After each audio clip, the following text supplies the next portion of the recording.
Hai guys, selamat datang kembali di channel aku.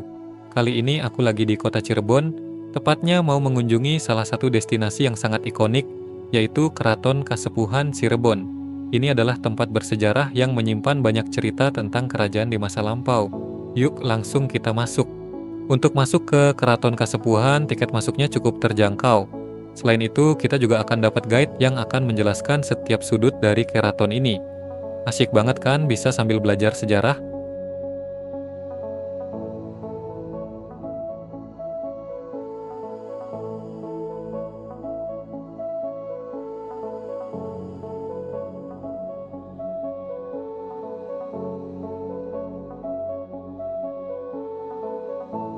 Wow, lihat guys, baru sampai depan aja kita udah disambut sama gerbang yang megah banget. Ini adalah salah satu bagian yang paling ikonik dari Keraton Kasepuhan. Gerbang ini mencerminkan arsitektur Jawa klasik yang dipadukan dengan sedikit sentuhan Tiongkok dan Eropa. Asal mula dari Keraton Kasepuhan Cirebon berawal dari Kerajaan Cirebon yang runtuh.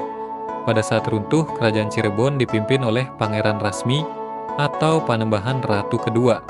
Sebagai mertua dari Pangeran Rasmi, Sultan Amangkurat, Raja Kerajaan Mataram, memanggilnya untuk mempertanggungjawabkan tentang isunya yang bersekutu dengan Kerajaan Banten dengan tujuan menjatuhkan kekuasaan Sultan Amangkurat I.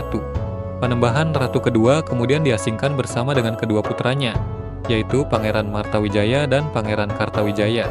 Panembahan Ratu diasingkan sampai ia wafat pada tahun 1667. Oleh karena kekuasaan Cirebon mengalami kekosongan, Kerajaan Mataram berniat untuk mengambil alih Cirebon. Sultan Ageng Tirtayasa, Sultan Banten, yang mengetahui informasi ini tidak terima dan turun tangan untuk membebaskan putra Panembahan Ratu Dubai. Pada tahun 1677, konflik internal terjadi dalam Kerajaan Cirebon dikarenakan perbedaan pendapat tentang penerus kerajaan. Akhirnya Sultan Ageng Tirtayasa membagi kerajaan menjadi tiga. Tiga kerajaan itu adalah Kesultanan Kasepuhan, Panembahan Cirebon, dan Kesultanan Kanoman. Keraton Kasepuhan dipimpin oleh Pangeran Martawijaya dengan gelar Sultan Sepuh I. Sultan Sepuh I menjadi penguasa di Kerajaan Pakungmati yang kemudian akan berganti nama menjadi Keraton Kasepuhan. Sebelum Kerajaan Cirebon runtuh, terdapat dua kompleks bangunan, yaitu Dalem Agung Pakungmati yang dibangun Pangeran Cakrabuana dan Kompleks Keraton Pakungmati yang dibangun Pangeran Mas Zainul Arifin.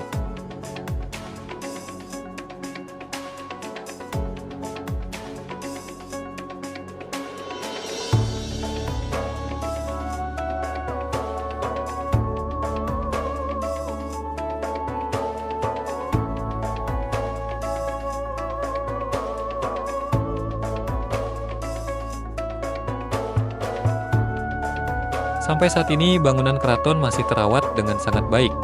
Keraton ini layaknya keraton lain di Cirebon, menghadap ke utara. Pada bagian depan Keraton Kasepuhan terdapat sebuah alun-alun yang bernama Sangkalabuana. Alun-alun ini dahulu digunakan sebagai tempat para prajurit untuk berlatih serta sebagai titik pusat dari kompleks kerajaan. Selain itu, alun-alun ini juga digunakan untuk tempat perayaan serta tempat rakyat berkumpul. Bukan hanya itu, di dalam kompleks keraton juga terdapat sebuah masjid yang disebut Langgar Agung. Langgar Agung sendiri memiliki ukuran 6 x 6 meter yang memiliki teras seluas 8 x 2,5 meter. Teras masjid ini memiliki dinding kayu. Dalam masjid terdapat sebuah mihrab dengan mimbar dari kayu. Atap masjid ini memakai bentuk tumpang dua dengan sirap. Langgar Agung digunakan sebagai tempat ibadah untuk para kerabat keluarga keraton.